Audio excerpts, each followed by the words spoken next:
தமிழ்நாட்டில் முதன்முறையாக வேளாண் விளைபொருளான கும்பகோணம் வெற்றிலை மற்றும் தோவாளை மாணிக்க மாலை இரண்டிற்கும் புவிசார் குறியீடு அங்கீகாரம் கிடைத்துள்ளது. ஒரு குறிப்பிட்ட இடத்தை சேர்ந்த தனித்தன்மை வாய்ந்த பொருட்களுக்கு ஒன்றிய அரசால் புவிசார் குறியீடு வழங்கப்படுகிறது. புவிசார் குறியீடு பெறுவதற்கான நடவடிக்கைகளை எடுத்து வரும் அரசு வழக்கறிஞர் சஞ்சய் காந்தி கும்பகோணம் வெற்றிலை மற்றும் கன்னியாகுமரி தோவாளை மாணிக்க மாலைக்கு புவிசார் குறியீடு கிடைத்திருப்பதாக தெரிவித்துள்ளார்.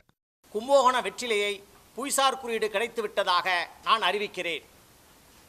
அதேபோன்று 2022ஆம் ஆண்டு ஜனவரி மாதம் இந்தியாவிலேயே பூமாலைக்கு எதற்கும் புவிசார் குறியீடு கிடைக்கவில்லை. ஆகவே தமிழ்நாட்டினுடைய கலை கலாச்சாரத்தை பிரதிபலிக்கின்ற பூமாலை மிகவும் வியக்கத்தக்கது. அதற்கு 2022ஆம் ஆண்டு ஜனவரி மாதம் விண்ணப்பிக்கப்பட்டது. அதற்கும் தோவாளை மாணிக்க மாலைக்கு புவிசார் குறியீடு கிடைக்கப்பட்டதாக நான் அறிவிக்கிறேன். மருத்துவ குணம் கொண்ட கும்பகோணம் வெற்றிலைக்கு புவிசார் குறியீடு கிடைத்திருப்பது விவசாயிகள் மத்தியில் மகிழ்ச்சியை ஏற்படுத்தியிருக்கிறது. அதே நேரம் வெற்றிலை விவசாயத்திற்கு காப்பீடு வழங்க வேண்டும் என அவர்கள் கோரிக்கை விடுத்துள்ளனர். இப்போ இன்னைக்கு புவிசார் குறியீடு அரசாங்கம் கொடுத்துருக்காங்க. இன்னைக்கு அது வர இருக்கதான் இருக்குது. எங்களுக்கு பெரியமாவும் நினைக்கிறோம்.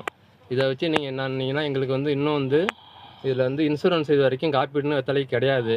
இது இன்சூரன்ஸ் பண்ணி எங்களுக்கு ஒரு பாதுகாப்பு அளிச்சிங்கன்னா நன்மையாக இருக்கும்.